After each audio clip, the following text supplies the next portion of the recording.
नमस्कार साथियों, स्वागत है आप सभी का हमारे खुराना क्लासेस यूट्यूब चैनल पर। दोस्तों, आज इस वीडियो में हम आपको मनोविज्ञान के आंसर की के बारे में बात करेंगे और मनोविज्ञान में ये हमारी जो लेवल 1 का पेपर है उसकी आंसर की है और पेपर सीरीज़ आपका ए है। ठीक है, तो 30 क्वेश्चनों के बारे में पूरी आपको जानकारी देने वाले हैं और सबकी सटीक आंसर बताएंगे, बिल्कुल करेक्ट, लगभग पूरी तरीके से। ये ऑफिशियल आंसर की नहीं है साथियों, लेकिन आपको बिल्कुल करेक्ट आंसर बताने की कोशिश करेंगे यहाँ पर और आप लोग मिलान कर लीजिएगा अपने आंसर की का। पहला क्वेश्चन आपका साइकोलॉजी में है, हल के प्रभावी प्रतिक्रिया संभवतया सूत्र में प्रतिक्रिया निषेध का प्रतीक क्या है? तो ध्यान रखेंगे IR। ऑप्शन आपका क्या हो जाएगा? डी राइट हो जाएगा। पहले क्वेश्चन का डी लॉक कर लीजिए।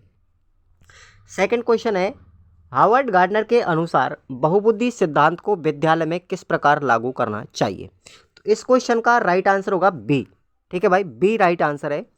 शिक्षकों को कला, संगीत और भूमिका अभिनय जैसे विविध तरीकों का उपयोग करके पाठ पढ़ाने के लिए प्रशिक्षित करना चाहिए।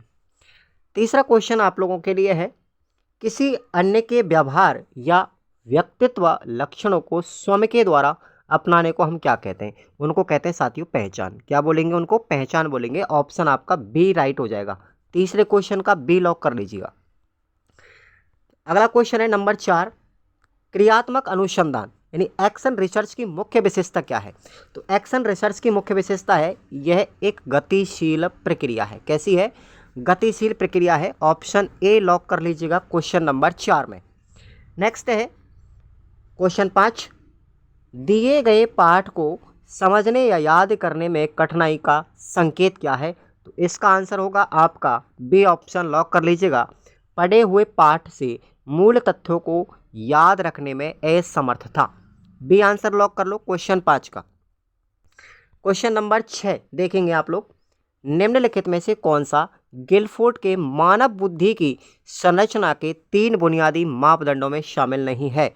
तो भाई ये 3 आप लोगों ने पढ़े होंगे। ये हार्वर्ड गिलफर्ड के हैं। ये गिलफर्ड के हैं, विषय वस्तु, उत्पाद और संक्रिया या संचालन बोलते हैं। लेकिन इनमें से कौन सा नहीं है? विशेष घटक नहीं है। उसने 3 ही घटक बताए थे साथियों, 3 ही घटक बताए थे, उनमें से ये विशेष घटक नहीं है। ये 3 घटक थे नीचे वाले, लेकिन नहीं कौन सा है? कौन सा नहीं है? विशेष घटक नहीं है। ऑप्शन आपका ए लॉक कर लीजिए। क्वेश्चन नंबर 7 देखेंगे, सतत एवं व्यापक मूल्यांकन के अंतर्गत व्यापक पहलू का मुख्य फोकस क्या है? बताइएगा। आंसर होगा आपका बी लॉक कर लीजिएगा, समग्र विकास, जिसमें संज्ञानात्मक, शारीरिक, सामाजिक और भावनात्मक पहलू शामिल होते हैं। इसका मतलब होता है व्यापक। इसमें बहुत सारी चीज़ें शामिल होती है व्यापक में। नेक्स्ट 8वां क्वेश्चन है आपका, कौन सा समायोजन तंत्र हताशा को बाहरी स्रोतों पर थोपता है? आंसर कर लीजिए, ए लॉक हो जाएगा 8वें में, बहिर्दंडात्मक। क्या होगा इसका आंसर? बहिर्दंडात्मक। नेक्स्ट 9वां क्वेश्चन है, मैस्लो की आवश्यकता पदानुक्रमक सिद्धांत के अनुसार पदानुक्रम के शीर्ष पर क्या होता है? क्या होता है भाई? आत्मा साक्षात्कार। ठीक है, आत्मा साक्षात्कार। उसने मैस्लो ने हमको जो पदानुक्रमक सिद्धांत दिया था उसमें 8 स्टेप बताए थे ना, तो उसका अंतिम चरण क्या है? शीर्ष पर कौन सा चरण है? आत्म साक्षात्कार। ठीक है भाई, ऑप्शन हो जाएगा आपका सी लॉक कर लीजिए, आत्मा साक्षात्कार। क्वेश्चन नंबर 10वां है, निम्नलिखित में से कौन सी एक पिछड़े बालकों की विशेषता है? तो पिछड़े बालकों की विशेषता ऑप्शन सी है कि वो औसत मानसिक और शैक्षिक आयु समवयस्क वर्ग से निम्न होती है। उनकी जो बुद्धि होती है वो औसत मानसिक और शैक्षिक आयु समवयस्क वर्ग के बच्चों से कम होती है, निम्न होती है। नेक्स्ट है आपका 11वां, देखिए, अधिगमकर्ता की मूलभूत क्षमता और योग्यता में क्या शामिल किया गया है? तो आपका राइट आंसर हो जाएगा, सी लॉक कर लीजिएगा 11वें में, शिक्षार्थी की अंतर्निहित क्षमताएं और कौशल। क्वेश्चन नंबर 12 देखेंगे, अभिप्रेरणा के व्यवहारवादी अधिगम सिद्धांतों के अनुसार व्यवहार को आकार देने वाला प्रमुख कारक कौन सा है? तो ध्यान रखेंगे आप लोग, रेनफोर्समेंट यानी पुनर्बलन। राइट ऑप्शन सी कर लीजिए, पुनर्बलन। भाई क्या होगा? अभिप्रेरणा के अंदर मुख्य जो कारक होता है वो कौन सा है? पुनर्बलन है। क्वेश्चन नंबर 13 है, व्यक्तित्व की संकल्पना में निम्नलिखित में से कौन सा कारक जो है वो सम्मिलित नहीं है? तो डी ऑप्शन हो जाएगा इसका राइट आंसर, स्थिर संगठन। राइट आंसर डी कर लीजिएगा। क्वेश्चन नंबर 14 है अपना, अलाभान्वित बच्चों के लिए मुख्य भावात्मक चुनौती क्या है? तो मुख्य भावात्मक चुनौती आपकी हीनता, ग्रंथि और नकारात्मकता। ऑप्शन आपका ए लॉक कर लीजिएगा 14वें नंबर पे। क्वेश्चन नंबर 15 है, वर्ट के अनुसार शैक्षिक लब्धि यानी EQ की गणना किस प्रकार से की जाएगी, उसका सूत्र क्या है? तो याद रखना ये वाला है, EA अपॉन CA गुना 100। ये वर्ट के अनुसार है शैक्षिक लब्धि ज्ञात करने का। एक दूसरा फॉर्मूला आपको बताता हूँ, MA अपॉन CA इंटू 100। ये किसका है? टर्मन का बुद्धि लब्धि सूत्र है। ये टर्मन का बुद्धि लब्धि सूत्र है भाई, ये टर्मन का बुद्धि लब्धि सूत्र है, जबकि ये वर्ट का पूछा गया है। वर्ट का होगा आपका EA अपॉन CA इंटू 100। ध्यान रखेंगे आप लोगों को, बी ऑप्शन राइट कर लीजिए आप लोग। नेक्स्ट है आपका 16वां, पूर्व संक्रियात्मक अवस्था के दौरान कौन सी क्षमता विकसित होती है? तो कौन सी होगी भाई? प्रतीकात्मक सोच विकसित होती है। प्रतीकात्मक सोच, आंसर होगा आपका बी, लॉक कर लो। नेक्स्ट है आपका अगला क्वेश्चन नंबर 17।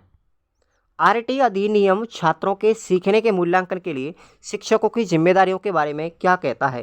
तो क्या कहता है भाई? ऑप्शन आपका ए राइट है इसका, प्रत्येक बच्चे की सीखने की क्षमता का मूल्यांकन करें और आवश्यकता के अनुसार अतिरिक्त निर्देश दें। क्वेश्चन नंबर 18 है,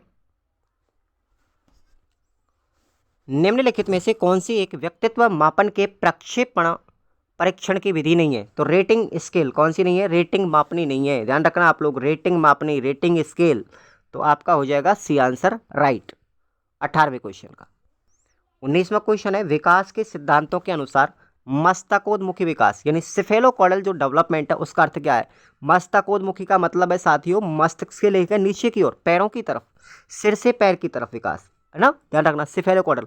और प्रॉक्सिकोम डिस्टल का मतलब होता है भाई केंद्र से परिधि की ओर, ये केंद्र है तो ये परिधि की ओर, ये होता अपना प्रॉक्सिमोडिस्टल, है ना।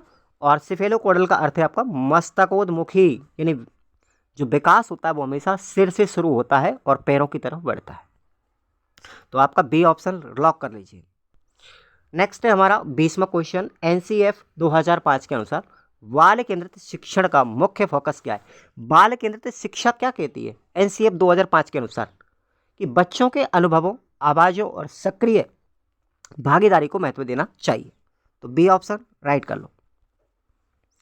21वां क्वेश्चन है, ADHD वाले बच्चों की या छात्रों की सीखने में मदद के लिए कौन सा शिक्षण का तरीका सुझाया गया है? तो आपका राइट आंसर हो जाएगा डी, बहुत सारी तस्वीरों और दृश्य संकेतों का उपयोग करना चाहिए।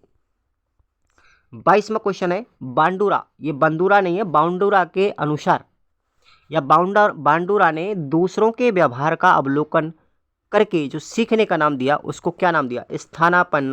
क्या नाम दिया? स्थानापन्न अधिगम सिद्धांत। स्थानापन्न के कई सारे नाम है, आप लोग ध्यान रखना, इसको हम प्रक्षेपण सिद्धांत भी कहा जाता है। तो सी ऑप्शन राइट कर लो। 22 के बाद 23वां क्वेश्चन है, जेम्स ड्रेवर के अनुसार परिणामवादी कल्पना को किस प्रकार की कल्पना में वर्गीकृत किया गया है? तो उसको किया गया व्यावहारिक और सैद्धांतिक में। ऑप्शन आपका ए लॉक हो जाएगा। 24वां क्वेश्चन है, आनुवांशिक और पर्यावरण के संबंध का वर्णन करने के लिए कौन सा गणितीय मॉडल उपयोग किया जाता है? तो गुणा वाला किया जाता है, ध्यान रखना, गुणा का। आनुवांशिक और पर्यावरण, देखो आपने पढ़ा होगा विकास को प्रभावित करने वाले कारकों में वुडवर्थ के अनुसार आपने पढ़ा होगा वो, ठीक है, कि जो विकास होता है बच्चे का वो वातावरण और आनुवांशिकी का क्या होता है? गुणनफल होता है।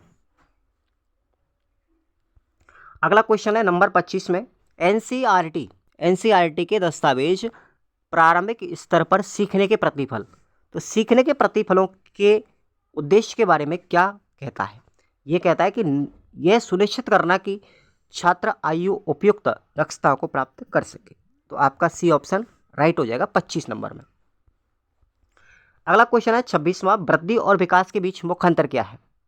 तो वृद्धि और विकास के अंतर मुख्य अंतर है, वृद्धि मात्रात्मक परिवर्तनों को संदर्भित करती है, जबकि विकास जो होता है मात्रात्मक और गुणात्मक दोनों प्रकार के परिवर्तनों को दिखाता है। 27वां क्वेश्चन है, मनोविज्ञान में व्यक्तिगत विभिन्नताओं की सही व्याख्या क्या है? तो व्यक्तियों में एकल या अनेक विशेषताओं के संदर्भ में